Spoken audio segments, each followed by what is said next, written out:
Hi, everyone. Welcome back to the Savvy Sales Lady Live. It's been a while since I've been live, but I have an important topic to talk about with you today: how to become someone worth believing. This is an interesting topic and it can absolutely help you in sales. So let's just get right into it, okay? I'm glad you're here because this is one of those topics that will make you rethink everything you thought about how people buy. Now, I'm not being dramatic here, but let me pose this question to you.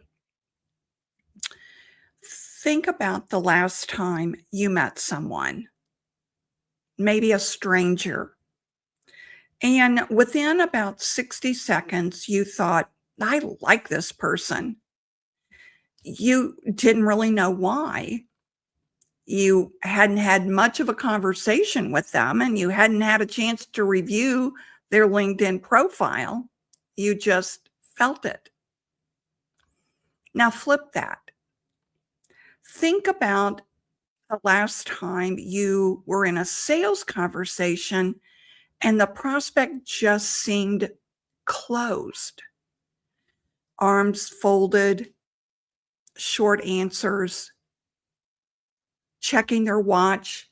And no matter what you said, no matter how solid you were, you could not break through. Same product, same price, same you, different results. Why? Well, that's what we're unpacking today. And the answer is rooted in behavioral psychology, specifically a phenomenon called truth bias. Have you heard of it? Stick with me because by the end of this live stream, you're going to understand what's really happening in your sales conversations at a neurological level. And more importantly, what to do about it. If you're new here, welcome. I'm Christine, and this is the Savvy Sales Lady Live. We talk about ethical, effective, human-centered sales. So drop a hello in the comments and tell me where you're tuning in from. I love to know who's in the room. All right, let's get into it, shall we?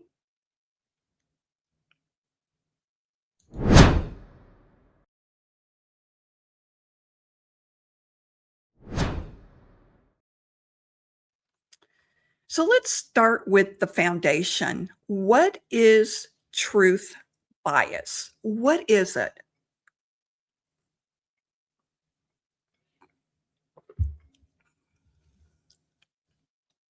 Behavioral analyst Chase Hughes, author of 6 Minute X-Ray, defines it this way.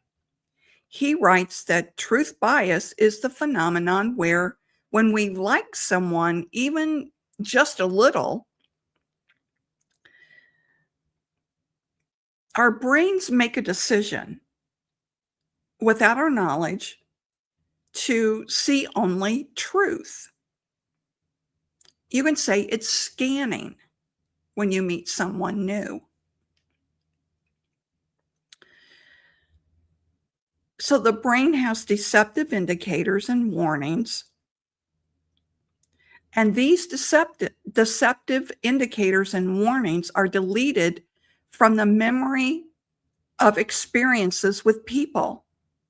Let me say that again. Warnings are deleted. You see, our brains are not passively receiving information in a sales conversation or any conversation. They are actively filtering it based on how we feel about the person in front of us, even a total stranger, especially a total stranger. Now, here's where this gets really important for sales. Most sales training is built on the assumption that buyers are rational, that if you present the right features and the right benefits, the right ROI, they will logically conclude that your product is the answer. But that's not how the human brain works. Now, I see we've got new people that have jumped on. Tell me where you're from in the comments.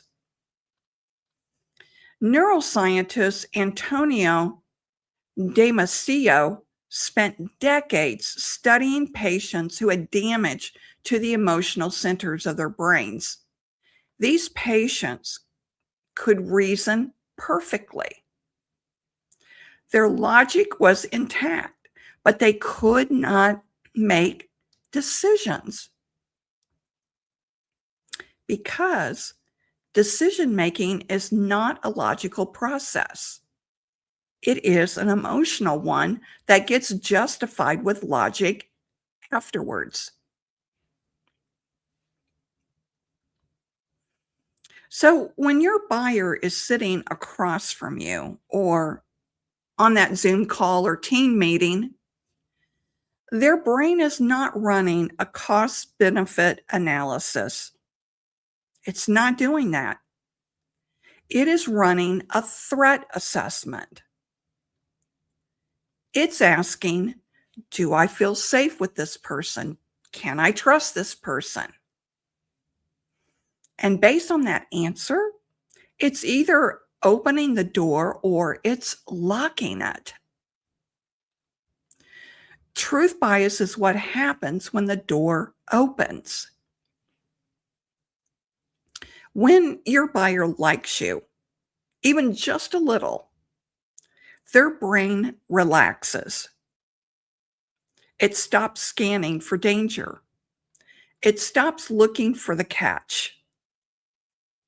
And here's the kicker. It actually deletes warning signals that it would otherwise register. It is literally filtering out doubt. That's extraordinary. And it means that connection is not a nice to have in sales. Connection is the prerequisite to everything else.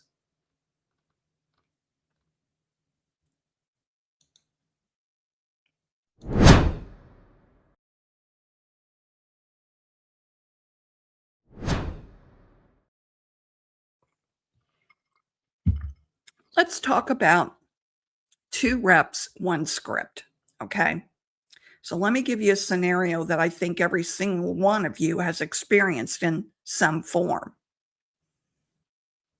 2 sales reps, same company, same product, same sales training, same script. Now, Rep A gets a call, and within 10 minutes, the prospect is engaged, asking questions, leaning forward.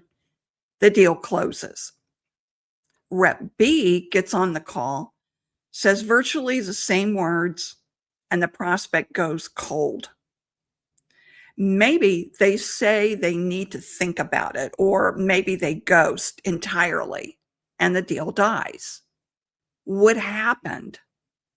Why did Rep A close the deal, but Rep B, who basically replicated everything that Rep A said and did, the deal did not close? What happened? It was not the script. It was the signal the buyer's nervous system picked up before the script even started mattering. Chase Hughes teaches that humans are reading each other's behaviors constantly, far faster even than conscious thought. Think about that. Within the first moments of an interaction, people are picking up micro signals. Your tone, your pace, your eye contact, your posture, your energy. Are you nervous? Are you feeling needy and desperate to make a sale? Are you genuinely curious about the buyer, or are you just waiting for your next talking point? Buyers feel all of this. They may not be able to articulate it though, but they feel it.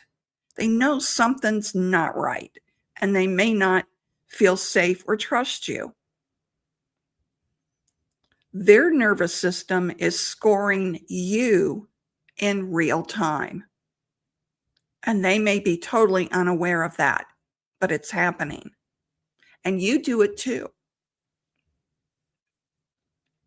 So Rep A created the conditions for truth bias to activate, but Rep B didn't. And once that gate closes, no amount of scripting is going to open it back up. This is why I always say the sale is decided long before the close ever happens.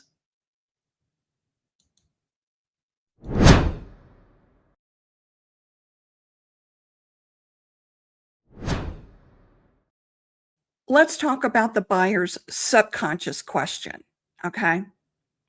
So if the buyers are doing this threat assessment, if their brain is asking, do I feel safe? What are they actually scanning for? Well, Hughes defines this as something powerful in the framework around social needs. He explains that every person you will ever talk to has a set of core social needs driving their behavior. Things like the need to feel important, the need for approval, the need to be understood, the need for certainty. And here's the sales application. When you walk into a conversation focused entirely on your pitch, your quota, your close, you're talking to yourself. You're not meeting the buyer where they are. But when you slow down and get genuinely curious about the buyer, this person in front of you, what matters to them, what they're afraid of, what they've already tried, then something shifts. They feel seen and they feel understood. And when people feel seen and understood, their nervous system relaxes. So this relaxation is just not emotional. It's neurological. Oxytocin, the bonding hormone, releases. Cortisol, the stress hormone, drops. The brain literally shifts from threat scanning mode into openness mode. And that's where truth bias activates. Now, I want to be clear about something here because this part really matters to me. The truth bias, knowing truth bias, activating truth bias is powerful, which means it must be handled with integrity. The goal is not to manufacture a false sense of connection to manipulate someone into a purchase they'll regret. That's a short game and a dirty one. And frankly, it's just wrong. The goal, the only ethical goal, is to become genuinely, authentically worth trusting. In other words, become someone worth believing. That means you show up prepared, you listen more than you talk, you care about the outcome for them, not just the commission for you. And when your product is not the right fit, you say so. When I sold group benefits, I did this all the time. If I had a product that I knew would not fit this particular buyer as well as one of my competitors, I referred them to my competitor. And guess what? My competitors referred back to me as well. That kind of integrity is not weakness. It's the foundation of a sustainable sales career because buyers remember how you made them feel long after they've forgotten what you said. Become someone worth believing. Now, a quick break before we get into the next segment.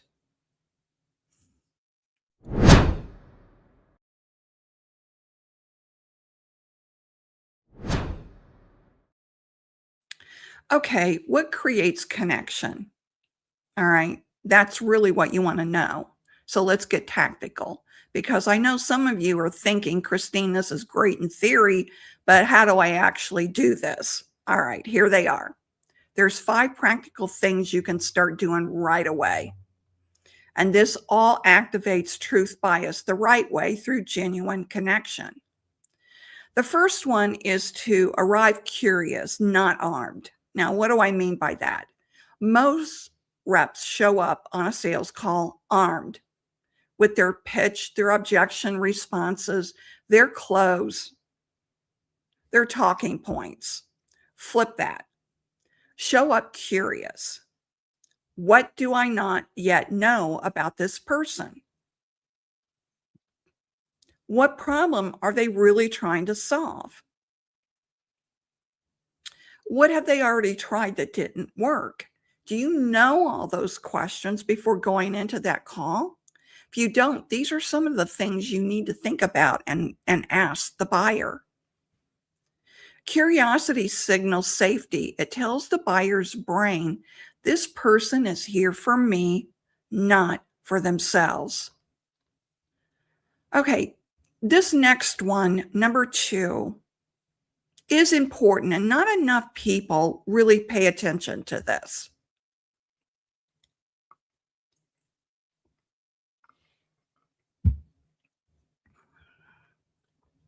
Match their pace before you set yours.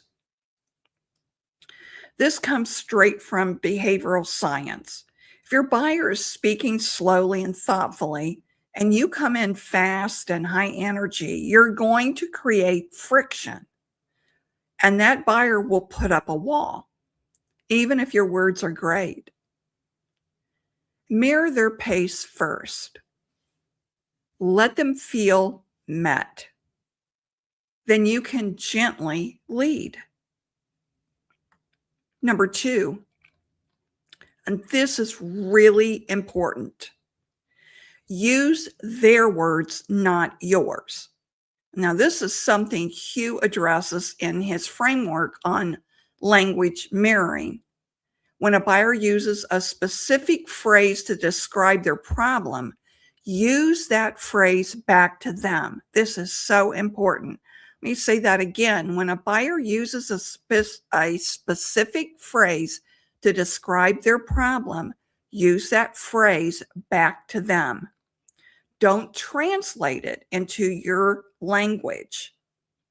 When people hear their words reflected back, they feel understood in a way that bypasses logic. It's one of the fastest rapport builders that exist. Number 4, you want to acknowledge before you advance. Okay. Before you move to your next point, pause and acknowledge what they just said. That makes a lot of sense. I can see how that's been frustrating. When they tell you something that's a pain point, that's causing them frustration or anxiety, always acknowledge that with empathy, not sympathy. Oh, I'm sorry you went through that, but empathy. I'm sorry you went through that is sympathy, and you don't want to do that. Empathy is, I can see why that's been frustrating for you. That's not fake validation. That's genuine acknowledgement. This tells you the buyer's nervous system is, I heard you. You're safe here. That's what you're telling the buyer's nervous system. Number 5, be willing to walk away. So nothing communicates trustworthiness faster than not needing the sale. When a buyer senses that you genuinely have their best interest at heart, even if that means saying, I don't think we're the right fit for you right now. Truth bias goes through the roof. They have so much respect for you because you can admit that. Because now they know you're not going to manipulate them. And paradoxically, that's often when they lean in. I had a client that came to me for sales coaching, and she was working with 2 other types of coaching, a business coach, and I think it was a life coach. She had a business coach, a life coach. Now she wants sales coaching. I told her that was way too much coaching at one time for one person. And I said to her, when you're finished with those 2 coaches, I'd be happy to talk to you then. Because I knew what was going to happen. She was going to start to feel overwhelmed. All right, let's get to the next segment.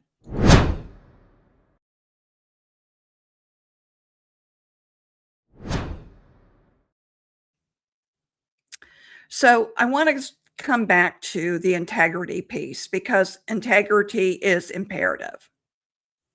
And I think it's important, especially in this conversation.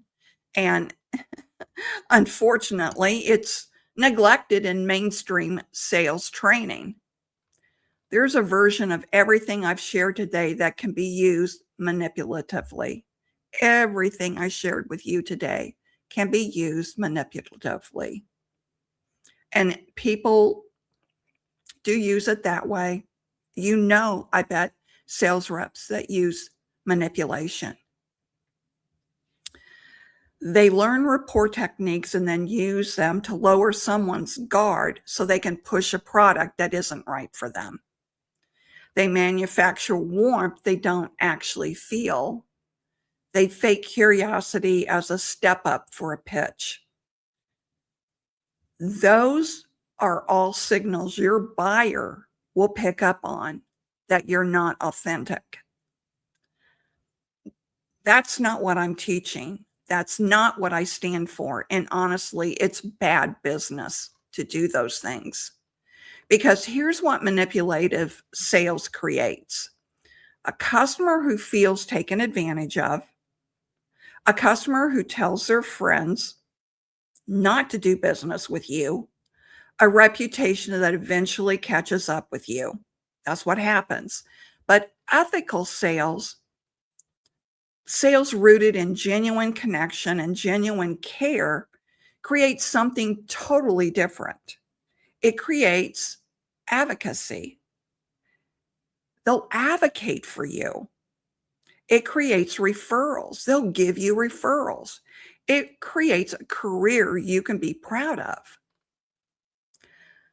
And recruiters will probably come after you because of your trustworthy reputation.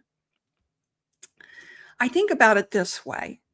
Your buyer is trusting you, maybe without even knowing why, because that's what truth bias does.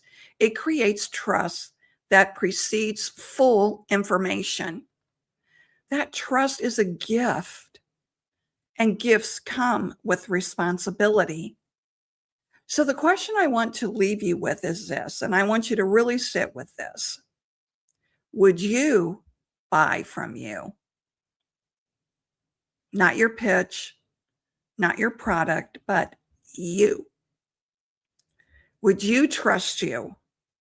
Would you feel safe with you? Because that's the most powerful sales tool you'll ever develop. And it's not a script. It is integrity. It is becoming someone genuinely worth believing. All right, if you have any questions, please drop them in the comment section or the chat. I'd be happy to answer any questions you have about this or any sales question that you're really struggling with. But I hope that you go back and review this video again. I really do. Because truth bias, as Chase Hughes defines it, is the neurological tendency for our brains to filter out that doubt and skepticism. I have trouble with that word. When we feel even a small amount of connection with someone. And in sales, this means connection is not just nice, it's the doorway to everything else. As I said earlier, two reps can say the exact same script and get completely different results because buyers are doing a threat assessment before they're doing a feature assessment. Practical ways to create genuine connection is arrive curious, match their pace, use their words. Using their words is so important. Acknowledge before you advance and be willing to walk away. And most importantly, truth bias is powerful, which means it must be used with integrity. The goal is never to trick someone into trusting you. The goal is to become someone worth trusting, to become someone worth believing. Thank you so much for spending time with me today. This stuff matters, not because it'll help you close more deals, but because the world needs more salespeople who actually care about the people they're selling to. If this was helpful, would you share it with someone on your team? Subscribe if you haven't subscribed yet. And I'll see you on the next Savvy Sales Lady Live. Stay savvy.